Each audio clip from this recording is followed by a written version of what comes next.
Okay, just want to start by saying thank you so much for taking the time out to sit down and chat with me. I suppose we should start right at the beginning. How did your love of being on stage begin? I have had a craving and a longing for performance since I was a very little kid. To like even identify where it started, I don't know, because I feel like it's always been there.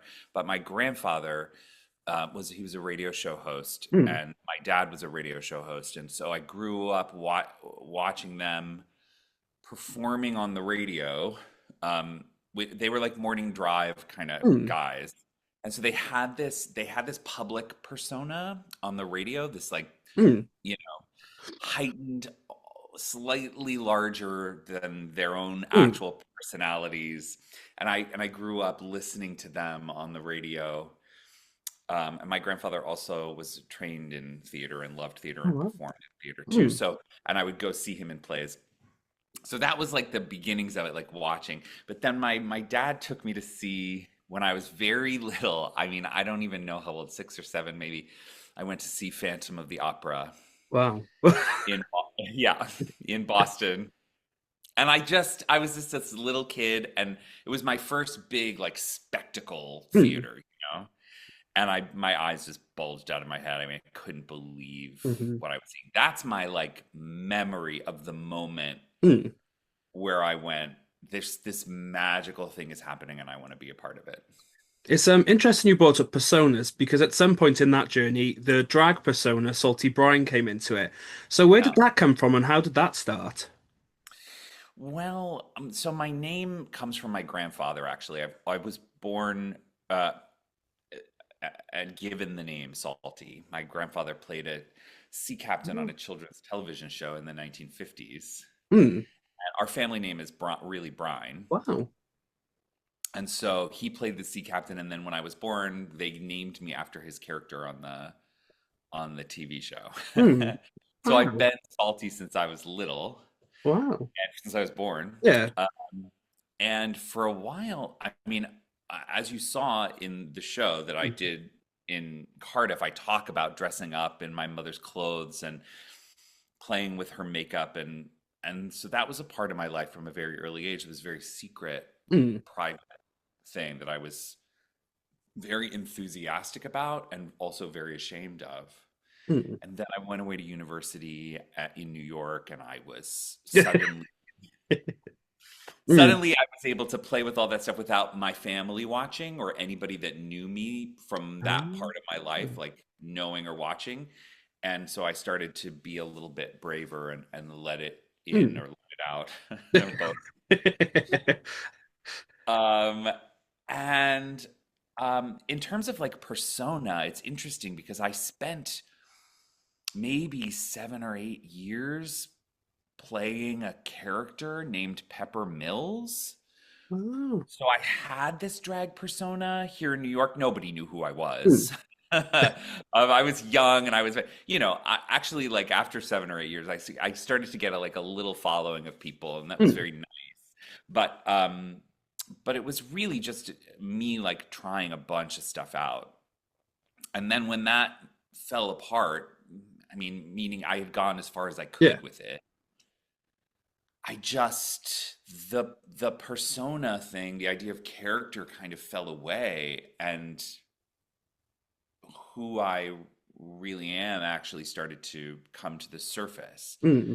Then, when you're seeing me on stage, this show in particular, I come out as this grand diva, and by the end of the show, Hmm. I've settled into myself. So everything from physicality to the sound of my voice Ah. shifts over the course of the show. Um, and you start to see the person underneath all the makeup and the glamour and Hmm. Ah. Hmm. yeah, Skipping forward a few years, then you started the Living Records series. So how did that yeah. start and where did that come from? Well, I've always been enamored by whole albums Hmm. that you wanted to put Hmm. on and then let ride because they were sort of a rare thing for me. I've been interested in music for a really long time since I was a little kid, and I just found albums, whole amazing albums, very special, where I didn't want to skip any of the Mm, tracks and I loved all of the songs on the album, whether they were big radio hits or not, mm, they're um so I always found that exciting. Uh I also felt it slipping away, the idea of whole albums, as the mm, digital music scene grew and grew and grew, and you could very easily just buy one song here, one song there, and the art of album making was dissipating. Some mm. people still do it, or some people are still, I mean, famously, Beyonce is giving us, right? Like, Yeah. listen to the whole fucking thing. um, so it still Mm, exists, right? But mm. like, it's Yeah. different now. It's different now, and it's a choice. Whereas before, it was like, this is an album. This is not just a song I wrote, but here's a series of songs in a particular order, and they're meant to be listened to in this way. Mm. And so when you're building the shows, do you go music first and build from there? How do the shows create themselves? Meaning, do I choose the album first and Yes, then fit yeah. the story in? It depends. It depends. Sometimes it's like, oh, I found this album and I'm completely obsessed with it. And how do I find a story that matches with it? And sometimes it's like, Ah, oh, I have this story I really love, I want to tell. How do I wrap what mm, songs, what album wants to wrap around it? So it depends. It's not always the same. There's not like a formula. And it's a little bit of, it's always a surprise to mm. me too. I'm like,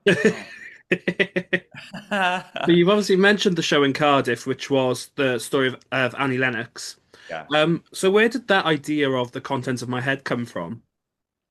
The original version of the show, because I've been doing the Living Record Collection, for about 10 years, 11 years, something like that. Mm, And I did a version of this show maybe 8 or 9 years ago.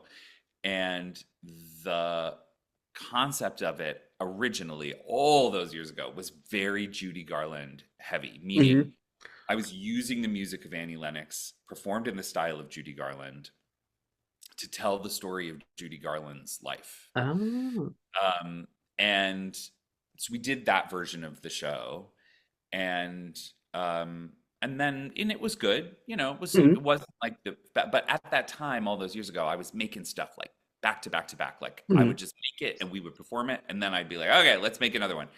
And so we did it. It was great. The music was so good and fun. It was really fun to sing all the songs, and then we moved on. And years later, I came back. I went back and looked at it, and I was like, oh, I wonder if we can do something even bigger and better with mm, this.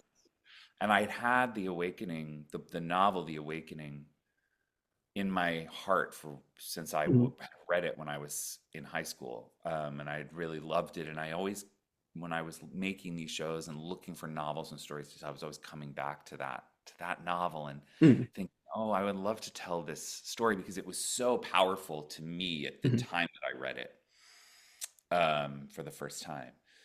So yeah, it wasn't until years later that I kind of went back and said, "Oh, wait, maybe I'm not talking about Judy Garland here, mm. actually." And also, we know the story of Judy, Yeah. don't we? I mean, those of us who love Judy, No, Judy. and we know what she went through, and we've watched Mm. all her movies, and there's a particular homosexual male who, I am, when we talk about divas, Mhm. and diva worship, I always go to Judy. Now, different people have different Mhm. divas, but my diva is Yes, you do. Judy. Mm. And so she stayed in that way. She stayed in the makeup of the Yeah. show, because Mm. the album, Annie Lennox's album, is called Diva, and she on the album is playing with, in her music, in the lyrics, and in the music videos. If you remember, famously in Mm. all these incredible music videos, she's playing with the idea of the diva and sort of Um, dissecting and tearing apart, because she had been a huge star with the mhm.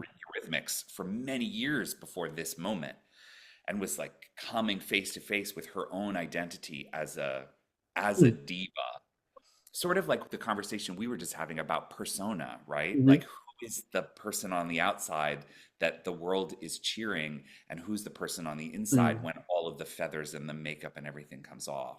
And there's that conversation with Judy, and that's happening to Edna Pontellier in the book, the person on the outside that she's Mm. pretending to be for everybody else, and the person she really is on the inside that's longing for something that she can't have. Yeah. So I'm playing with all those themes in the show. Mm. Obviously, you mentioned the Awakening novel. I've got to say, I'm not too familiar with the novel. Yeah. Why did it stick with you so much? Why did you find it so powerful and moving? Well, I was a little gay boy hiding in my mother's closet, Mhm. trying up on all her clothes, and nobody knew. And the protagonist of The Awakening, Edna Pontellier, is longing for freedom from her family, from the life of being a woman in 1899 with absolutely no rights. And I just identified deeply with this Mm. feeling of being trapped, Yeah. with of wanting something so bad, of waking up and looking around and going, "Oh my God, I see myself." Mm. I actually, after all these years of trying to figure out like who I am, I see myself, and then in the Mm. same instant going, and I'm never going to be allowed to be myself. Yeah. I am trapped, and there's nothing I can do. Mm. And that is how Edna Hmm. feels in the novel. And so I just, when I read it, and in the end, I mean, spoiler alert, she walks into the sea and she never comes out again, Hmm. and it's devastating. And for Kate Chopin, who wrote that novel, it's a metaphor, right? Yeah. Kate Chopin did not walk into the sea. She lived Mm. out the rest of her life, and she was an incredible woman who found power, even in the late 1800s, early 1900s in America, when women had almost no power. Mm. So the metaphor was very strong in Yeah. me, and washed over me, Mm. and I didn't. Of course, there were moments where I wanted to, I think, literally walk Yeah. into the sea in the midst of that struggle. And so you sort of go, when you hear Hmm. Edna's story, um, yeah, how can we get through it without Yeah. that Well, terrible yeah. end? Yeah. Totally. Totally. So obviously we talked about the building of the show and the influences that made it what it is. What was it like getting the call to say you are heading to the Wales Millennium Centre, one of Wales's most iconic theatres? Oh my God. Oh my God. So first of all, I have to say, because I'd never been to Wales, I'd never Mm. been to Cardiff, and I'd never been to Wales. And so I didn't, when I got asked to play at the Wales Millennium Centre, I didn't fully understand without having ever been and seen that Mm. building. It's so remarkable It is, yeah. and so iconic and so beautiful and so important. And I think, we were shown pictures of the theater that we were Hmm. going to be in. Obviously, we were not in the Yes, big theater. yeah. I don't even know what the big theater is called. I'm sure it has a name. The I don't. Donald Gordon Theatre. Okay, they Hmm. don't go to theater. We were obviously not in there one day, but but just the building itself is so Hmm. incredible. And walking up to it for the first time, I was like, "Oh, oh my good Lord." Yeah, so I played the Edinburgh Fringe Festival two Hmm. summers ago, and um, the lovely chap that runs the cabaret program at Wales Millennium Centre, Aled, saw our show at Mm. the Edinburgh Fringe and immediately came to me and said, "I really want to bring this Mm. to the Millennium Centre." And so we've been in talks about it since then. Wow. Yeah, try because Mm. like bringing international artists to a theater is not a small Yeah. feat. It's a Hmm. big thing. It's money and visas and all this stuff. It's complicated, and so it took a little doing and time, but we made it Yeah. happen. And I'm so thrilled. Yeah, it was fantastic. In terms of the actual show, though, in person, obviously I Yeah, was lucky enough to be picked out of the audience. I was lucky enough to have you in the audience to be able to play with. That's Yeah. who was lucky. I'll tell you that right So, and obviously there is a later addition to the story, another audience member that you get quite involved and quite interactive with. now.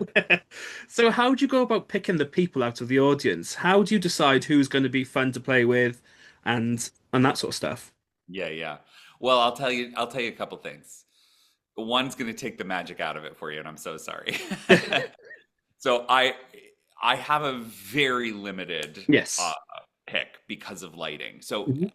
in the ideal scenario, the people that I picked to play those two parts in this particular show. And I'll tell you that in most of my shows, as I'm telling these big, big, big stories, I usually use at least one audience member to Hmm. help tell the story. And it's very much like you experienced, Hmm. meaning you don't have to talk or stand up or do anything. It's happening to Hmm. you and Yes. at Hmm. you. But for me, it's fun for the audience for Yeah. that interaction. But also, it's very helpful as a storytelling element as I'm introducing all of these Hmm. characters to you and asking you to remember who everybody is and Hmm. keep the story in your head as we're going through. Because I'm telling you a whole novel in 90 minutes plus a lot of other stuff. So it's very helpful to take big, big characters and say, okay, this person that you can see in front of you, that's this Yeah. character. You're always going to remember every time I come back to that person that it's this character. So I Ah. do that. Um, and and because of the way lights work in a Yeah. theater, and if I want that person to have light on their face every time we come back to them, there's a table for this show. There's a table that I can pick from Ah. the Robert character that you played, Hmm. and there's a table for the other character, Alce Arabon, that have lights pointed at them, and so that every Ah. time we come back, the light comes up on that person. So when I come out Ah. into the house, I know where the tables are, Yeah. and I go, somebody at this table has to be Robert, and somebody at this table has to be Arabon. Now, so that takes the magic out of it Yeah. a little bit. Like came down the steps, I came down the steps and I saw your face, and you were like smiling from ear to ear, and I was like, "This is going to be a fun." This one. So that's how you got picked. So Mm. it was from the people at your table, and I saw your beautiful eyes, and I was like, "That's." Oh. Um, and then now sometimes I come down the steps, Hmm. and there's resistance Yeah. at the table, right? And that does happen, and when it happens and it's a gut feeling, it's like Okay. because I only have a split second to decide.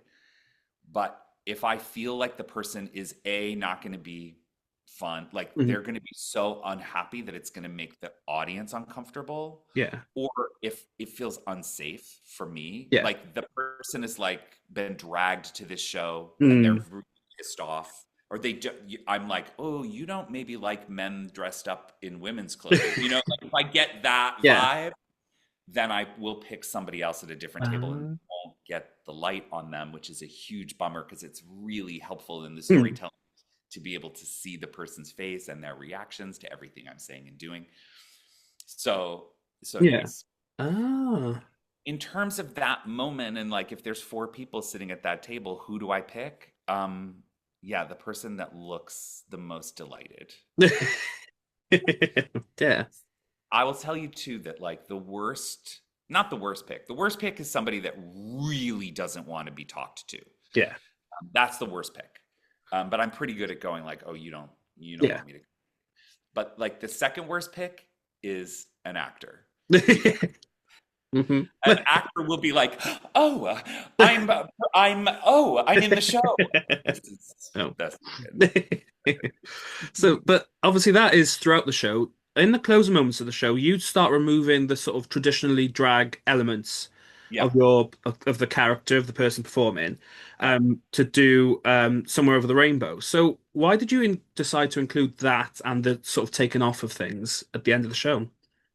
So I think that in most of my shows, the it depends on what I write, Yeah. but usually we go from a place of um, maybe impenetrability is Yeah. maybe the wrong word, but just this like um, intense, confident, self-assured person. And in the end, we arrive at vulnerability. We Yeah. arrive at something tender, something open, something brave, something scary. Um, and so with the design element, there's often a stripping away and a revealing underneath as we move towards that sort of Yeah. vulnerable center. Um, Fabulous.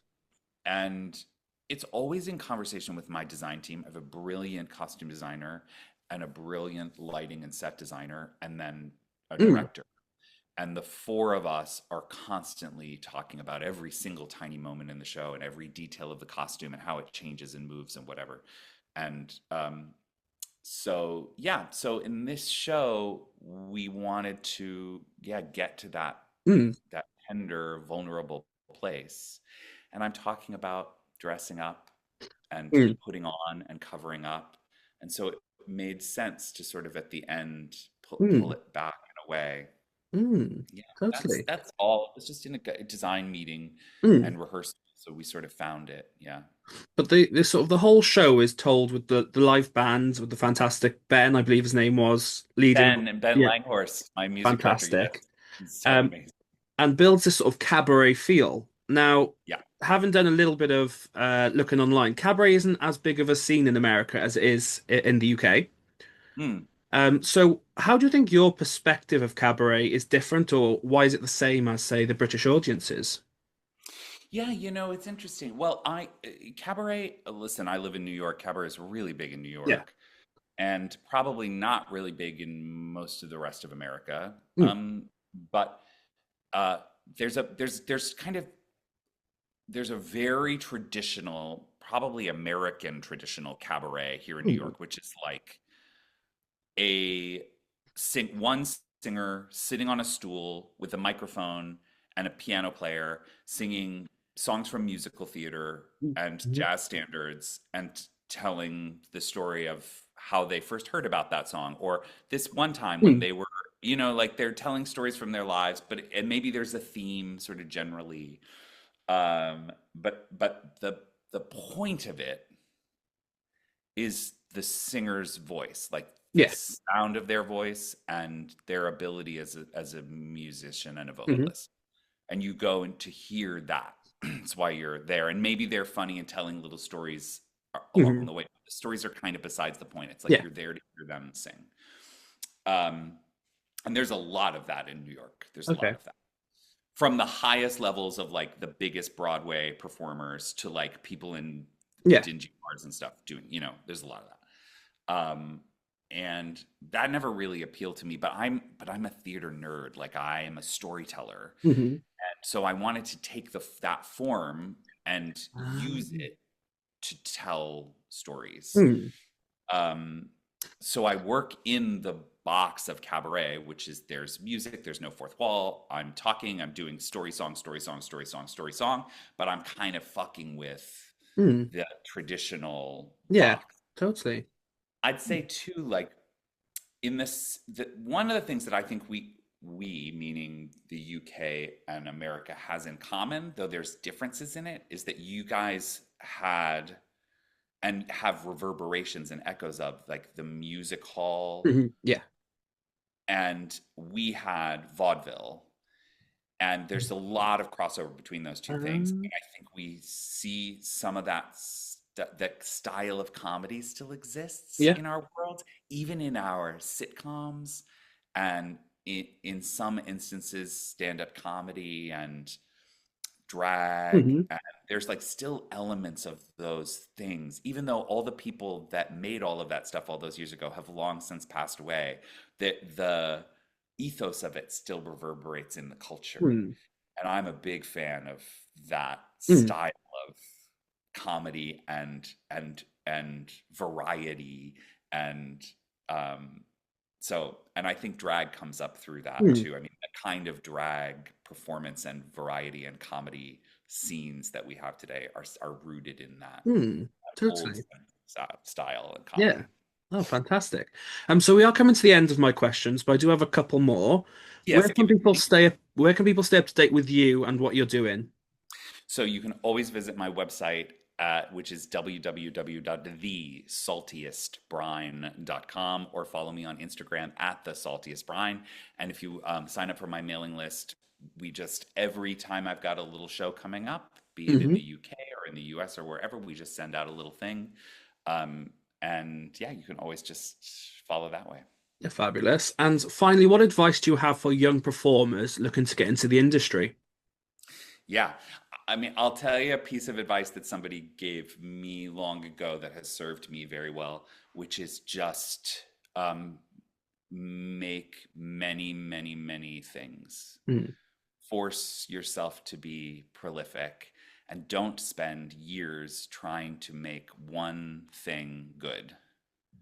if that Mm. makes sense. Yeah. So, like, if you're a playwright, write a play and then put it over here and write another play and then put Mm. it over here and write another play rather than banging your head against the wall on one play. Same for songwriting or music or whatever it is that you're Hmm. creating. Make many, many, many things because really, I mean, the very truth of it is you will be very bad at making things for many years. Mm. Uh, that's the That's how it nature of works. Hmm. yeah, you spend that's how you get better is you just make and make and make and make and make and it's and I mean as I was saying I spent many years making Hmm. these cabaret shows, these record collection shows. I have 21 of them and the Wow. first, you know, 10 there were like great ideas in all of them, but you know, Yeah. I've learned so much over the years from just making more. Mm. Oh, fantastic.